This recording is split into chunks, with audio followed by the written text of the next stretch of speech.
Grade 2021 myself Deepanshu Verma. I welcome to all in YouTube channel इजोट English. और आज हम पढ़ेंगे इंग्लिश की बहुत ही इंपॉर्टेंट क्लास जिसमें हम सीखेंगे कुछ इंपॉर्टेंट वोकैबुलरीज जो आपको बहुत ज़्यादा हेल्प करेंगी इंग्लिश को सुनने, समझने और बोलने में। इसके बाद हम पढ़ेंगे एक बहुत ही स्पेशल रूल जो होगा AIN''T एंड। ये एक सिंगल ऐसा रूल है, अगर आप इसको जान लोगे तो मैं गारंटी के साथ कह सकता हूँ आपकी इंग्लिश बहुत आसान बन चुकी होगी। और हम सीखेंगे इंग्लिश में धमकी कैसे देते हैं, किस प्रकार की धमकियां इंग्लिश में दी जाती हैं। तो आज की क्लास आपके लिए बहुत ही ज़्यादा इंपॉर्टेंट होने वाली है। तो सीधा चलते हैं क्लास पर। सबसे पहली स्लाइड में हम बात करेंगे इंग्लिश में धमकी कैसे देते हैं। ये तो आप सभी जानते हो कि भैया दूसरे को अपशब्द बोलना, दूसरे को कुछ बुरा कहना या फिर धमकी देना ज़्यादातर लोगों को बहुत ज़्यादा पसंद होता है। तो आज हम देखेंगे कुछ धमकियों के बारे में कि किस तरह से इंग्लिश में धमकियाँ दी जाती हैं। तो सबसे पहले ये तो आपके पढ़ा हुआ ही होगा, ही इज़ नो मोर। जब भी कोई व्यक्ति मर जाता है, जिंदा नहीं रहता, लेकिन बोलने में ऐसा अटपटा लगता है कि वह मर गया, तो हम बोलते हैं ही इज़ नो मोर, वह अब नहीं रहे। ठीक है ना, ही इज़ नो मोर, वह अब नहीं रहा। शी इज़ नो मोर, वह अब नहीं रही। ठीक है ना। तो हम एक सेंटेंस ऐसा ही बोलते हैं, may his soul rest in the peace, भगवान उनकी आत्मा को शांति दे। और एक लास्ट सेंटेंस हम बोलते हैं, he has gone to see his maker, वह तो वहीं चले गए जिसने उन्हें बनाया था, वह तो खुदा के पास चले गए, वह तो सदा सदा के लिए चले गए। अब हम बात करते हैं धमकी की। आपने अक्सर सुना होगा, मैं तुझे ठीक कर दूंगा, अगर तूने मेरा ये काम नहीं करा तो मैं तुझे ठीक कर दूंगा। आई विल फिक्स यू, मैं तुझे ठीक कर दूंगा। मैं तुझे सबक सिखा दूंगा, I will teach you a lesson, I will teach you a lesson, मैं तुझे सबक सिखा दूंगा। I will teach you a lesson. मैं तेरी आंखें बाहर निकाल लूंगा, ये किसने नहीं सुना, ये हर किसी ने सुना होगा, मैं तेरी आंखें बाहर निकाल लूंगा। I will poke your eyes out, I will poke your eyes out, I will poke your eyes out. मैं तुझे जिंदा दफना दूंगा, मैं तुझे जिंदा दफना दूंगा। I will bury you alive, I will bury you alive, मैं तुझे जिंदा दफना दूंगा। मैं तेरी जबान बाहर खींच लूंगा, I will pull your tongue out, I will pull your tongue out, मैं तेरी जबान बाहर खींच लूंगा। I will pull your tongue out. I will wring your neck, मैं तेरी गर्दन मरोड़ दूंगा। I will wring your neck, मैं तेरी गर्दन मरोड़ दूंगा। I will wring your neck. Don't be angry, गुस्सा मत हो, स्टिल वाटर रन डीप, नाराज मत हो, जो ज्ञानी होते हैं वो शांत होते हैं। क्योंकि आपने देखा होगा अक्सर जहाँ बहुत ज़्यादा गहरा पानी होता है ना, वहाँ वो बिल्कुल शांत होता है। और जैसे ही आप उसकी शांति में जाते हो तो वो आपको अपने अंदर समा लेता है और उसके बाद आप सदा सदा के लिए शांत हो जाते हो। ठीक है ना। तो ये एक कहावत है, स्टिल वाटर रन डीप, यानी कि जो ज्ञानी होते हैं वो ज़्यादा बकवास नहीं करते, वो शांत होते हैं। ठीक है ना। एक बार और देख लेते हैं। आई विल फिक्स यू, मैं तुझे ठीक कर दूंगा। I will teach you a lesson, मैं तुझे सबक सिखा दूंगा। I will poke your eyes out, मैं तेरी आंखें बाहर निकाल लूंगा। I will bury you alive, मैं तुझे जिंदा दफना दूंगा। I will pull your tongue out, मैं तेरी जबान बाहर खींच लूंगा। I will wring your neck, मैं तेरी गर्दन मरोड़ दूंगा। Don't be angry, still water run deep, ज़्यादा नाराज मत हो, जो ज्ञानी होते हैं वो शांत होते हैं। अब हम पढ़ेंगे कुछ इंपॉर्टेंट वोकैबुलरीज जो आपको बहुत ही ज़्यादा काम में आएंगी। देखो, एक व्यक्ति होता है इल मैनर्ड, जिसे किसी भी काम की तमीज नहीं होती, जो बहुत ज़्यादा बदतमीज होता है। एक होता है वेल मैनर्ड। वेल मैनर्ड का मतलब होता है जिसे हर काम की तमीज होती है, जो बात भी करता है तो ऐसे करता है जैसे मानो कितना कोई बहुत एजुकेटेड व्यक्ति बात कर रहा हो। कोई लड़ाई भी करता है तो कितनी सभ्यता के साथ आप कह के लड़ता है। खाना भी खाता है तो कितने अच्छे से खाता है। कोई काम भी करता है तो कितने अच्छे से करता है। उस व्यक्ति को बोलते हैं वेल मैनर्ड, जिसे हर काम की तमीज हो। ठीक है ना। बरी, बरी माने होता है दफनाना, बरी माने होता है दफनाना। क्रेमिट माने होता है शमशान। ठीक है ना, क्रेमिटोरियम भी बोलते हैं। ग्रेवयार्ड माने भी होता है। बरी क्रेमिट का मतलब होता है दफनाना शमशान में। ग्रेवयार्ड का मतलब होता है शमशान घाट, जब मृत्यु के बाद किसी व्यक्ति को कहाँ ले जाते हैं, ग्रेवयार्ड ले जाते हैं, जिसे शमशान घाट बोलते हैं। क्रेमिटोरियम, क्रेमिटोरियम भी बोलते हैं शमशान को। कॉफिन, कॉफिन होता है ताबूत, जिसमें डेड बॉडी रख कर ले जाते हैं, उसे बोलते हैं कॉफिन, उसे बोलते हैं कॉफिन। कॉफिन होता है ताबूत, ताबूत।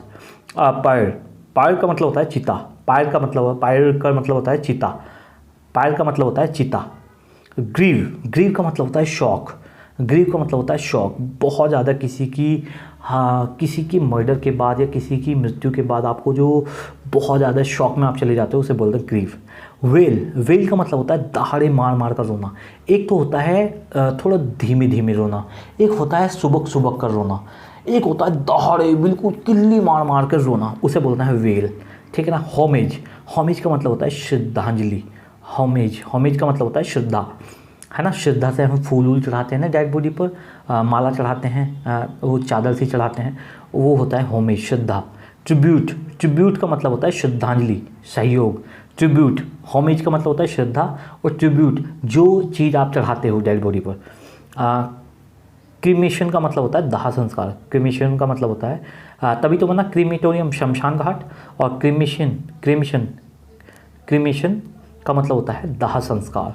तो ये बहुत ही इंपॉर्टेंट वोकैबुलरी हैं, आप इन्हें भी याद रख लेना।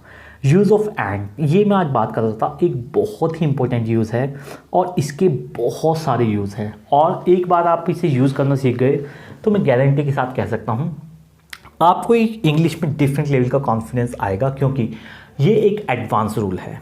अब देखो, बहुत ध्यान से सुनना, मैं क्या बता रहा हूँ। यूज़ ऑफ एंड, एंड क्या है? एज एंड का प्रयोग हम इज नॉट के इक्वलेंट भी कर सकते हैं, आर नॉट के इक्वलेंट भी कर सकते हैं, हैव नॉट के, हैज़ नॉट के और एम नॉट के।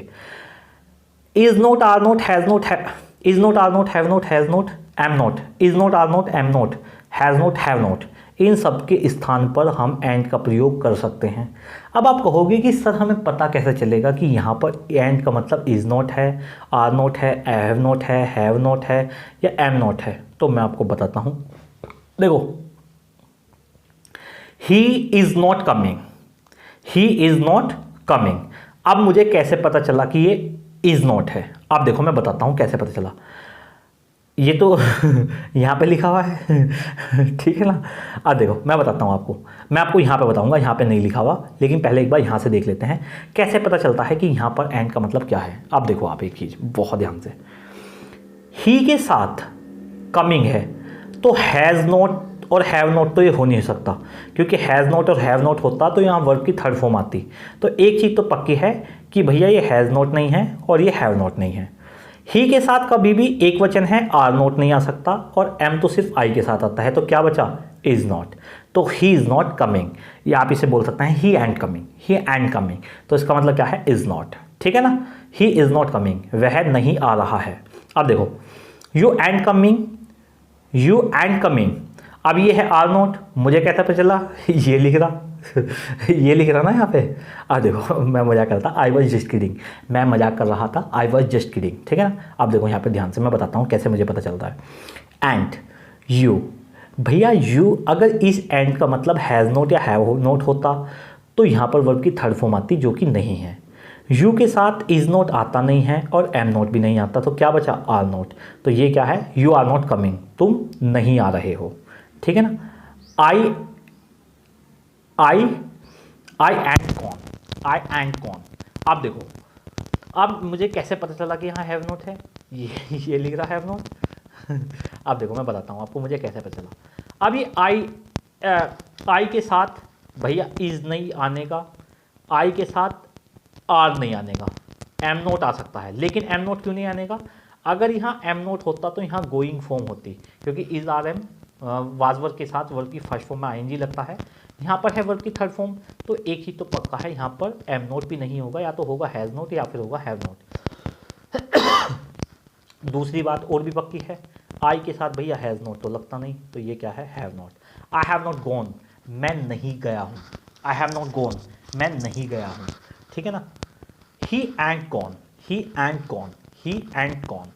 अब ये क्या है भैया? यहाँ पर ये हैज़ नोट है, मुझे कैसे पता चला? ये लिख रहा है यहाँ पे, देखो मैं बताता हूँ मुझे कैसे पता चला। ही, अब देखो यहाँ, क्योंकि ही के साथ आर नोट नहीं आने का, एम नोट नहीं आने का, क्योंकि वर्ब की थर्ड फॉर्म है तो इज नोट भी नहीं आने का। ठीक है ना, ठीक है ना। ही, फिर यहाँ पर इज नोट भी आने, तो यहाँ पर क्या आएगा? हैज़ नोट, क्योंकि हैव भी नहीं आता। अब आप कहोगे sir is are am was verb के साथ वर्ब की थर्ड फॉर्म पैसिव में आ जाती है। मेरे भैया आप बिल्कुल सही कह रहे हो, लेकिन यहाँ पर फिर वो सब्जेक्ट नहीं होगा, यहाँ पर कुछ ऑब्जेक्ट होगा मैक्सिमम टाइम। ठीक है ना। अब ये I ain't gone, I ain't gone, I am not gone, मुझे कैसे पता चला? एम नोट है, यहाँ पर गोइंग है तो वर्ब की हैज़ नोट हैव नोट तो आ नहीं सकता।